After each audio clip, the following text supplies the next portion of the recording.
r/confession stories. My daughter died 5 years ago today and a part of me is glad about that. Makes me sound horrible. I know. I would never say this out loud to anyone ever.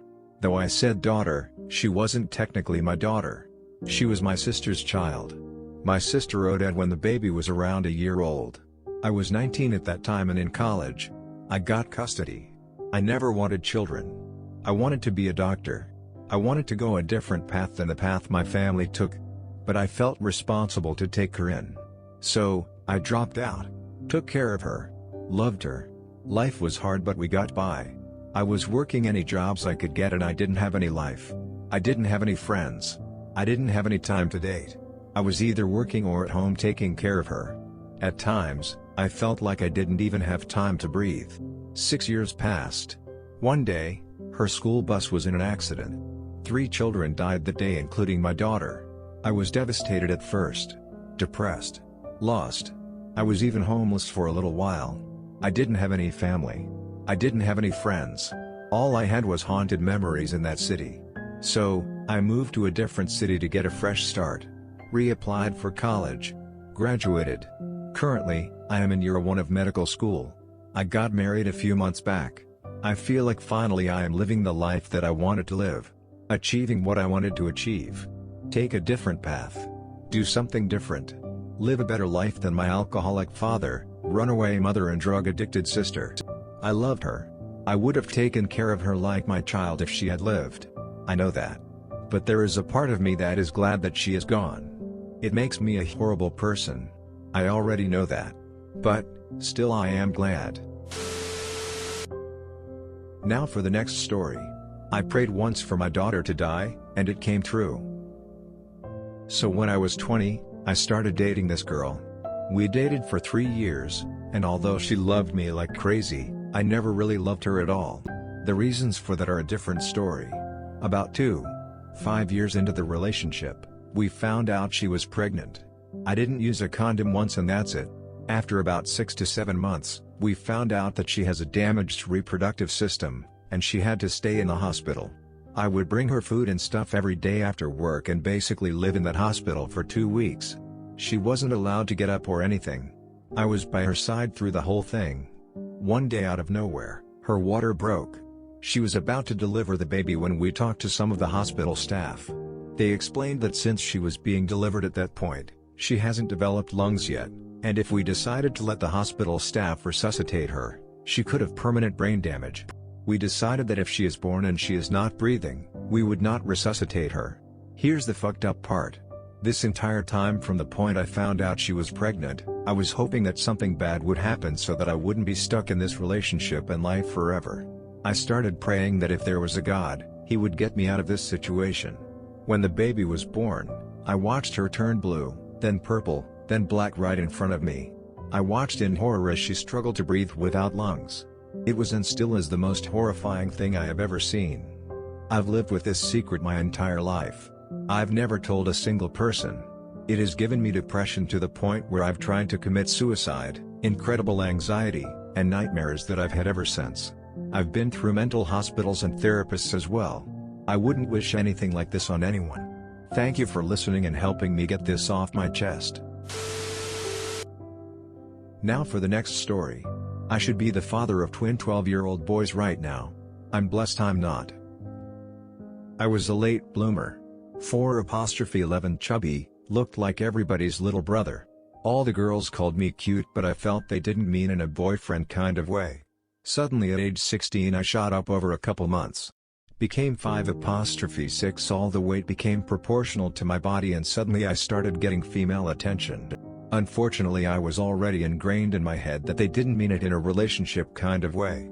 I used to frequent the music scene in my town and became known among the bands and their fans. One day I received a message from one of the guitarist's girlfriends. She was being kind to me and called me cute and I thought I was just making a friend, an attractive friend but a friend regardless. We ended up talking all the time for months. Like all day every day just texting or instant messaging each other. Exchanging personal stories and growing closer and closer. One day she came down to my town to visit a friend. She lived the next town over. She told me she wanted to see me and I was ecstatic to meet my new friend. I go and meet up with her and her buddies, and we all hang out and have a good time. About an hour and she asks me to drive her to the store and I happily oblige. We pick up some drinks and some chips and hop back in the car. She hops in the back seat and I think she's just being funny like I'm a chauffeur or something. She tells me to go back there with her and next thing I know we're making out. I had only ever kissed a girl before so I'm excited and not thinking anything through. Suddenly grabs my hand and pulls it to her and I start exploring a whole new world. After a few minutes her friends pull up to the gas station as well and park next to us. We know we're caught but I'm not thinking anything of it. I just got to second base. She gets all flustered and decides to ride back with them. I felt a little embarrassed she was upset to get caught with me but that's because I completely forgot about the boyfriend.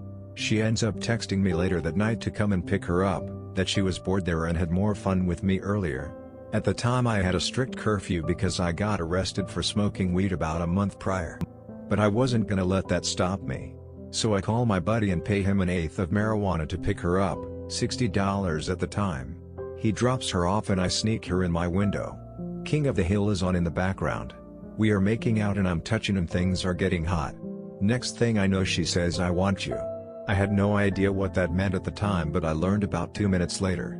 After a while in the afterglow we sneak out of the same window she came in from and drive her back to her friend's house. A week or so passes and we are still communicating but it's a little bit more emotional now. Apparently her and her friend get in a fight later that week and she tells the boyfriend everything. I go to school that next week and suddenly I'm a rock star.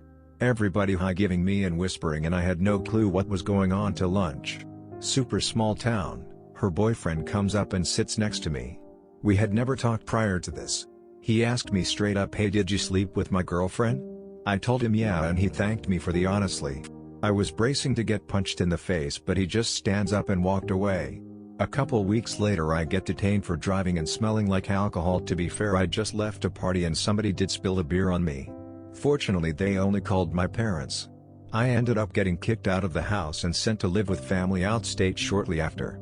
I call her to tell her the news and she is not taking it well. She tells me she loves me and I have to stay or she will try and find a way to be with me. I tell her we're in high school and I'll be back in about 6 months once my probation is over. She proceeds to try and call me daily for the next few weeks incessantly. I quit answering for a couple days because she was getting too attached and obsessive. I needed to breath. I get a call from her friends about a month into my departure, a week or so after I quit answering. Her friend texts me she's at the hospital in a coma. Apparently she found out she was pregnant, freaked out because she couldn't get a hold of me, and shaved half her head, ate a pound or so of raw beef and ended up in a stress-induced coma. I tell my family she's pregnant and I'm gonna be a dad. She gets out of the hospital and is still obsessively texting me, just how she loves me and can't wait till I'm back and for us to be parents. Then she sends me the ultrasound and pics of her belly. Twins. Now I'm at the point where I started to hate her. I had only seen her in person twice and she has completely taken over my life. I hear from everybody back home about her crazy antics and just want nothing to do with her. I tell her I need to take a step back and just be her friend and we can figure the rest out once the kids come. She's in hysterics but accepts I can't do much 1,000 miles away. At this point it's about 4 months in and she's showing pretty good. It's clear this isn't a sick joke and I prepare to be a teenage dad. I buckle down in school and start working out so I can pick the kids up without getting tired. About 2 weeks later I get a call, the kids are gone. She's had a miscarriage. Apparently her dad got drunk and they ended up getting in an argument. He proceeds to beat the shit out of her mostly on the stomach. He ended up not getting charged as it's a small southern town and he knew the cops fairly well. I find out and I am furious with her dad, the hospital, the police and myself as there is nothing I can do. I'm at a loss at the loss of my unborn children. I had already convinced myself I was going to be a dad. I started planning and told my family. I was excited to be the dad I never had growing up. At the same time I can't lie I was relieved. I had spent many nights wishing I could take that first night back or something might happen. Not like that though. As much as she got on my nerves or was a little nuts, nobody deserves what happened to her. While I was hurt and I couldn't imagine what she was feeling. We ended up not talking for a while afterwards so we could recuperate, come to terms with what happened and replan our lives separately.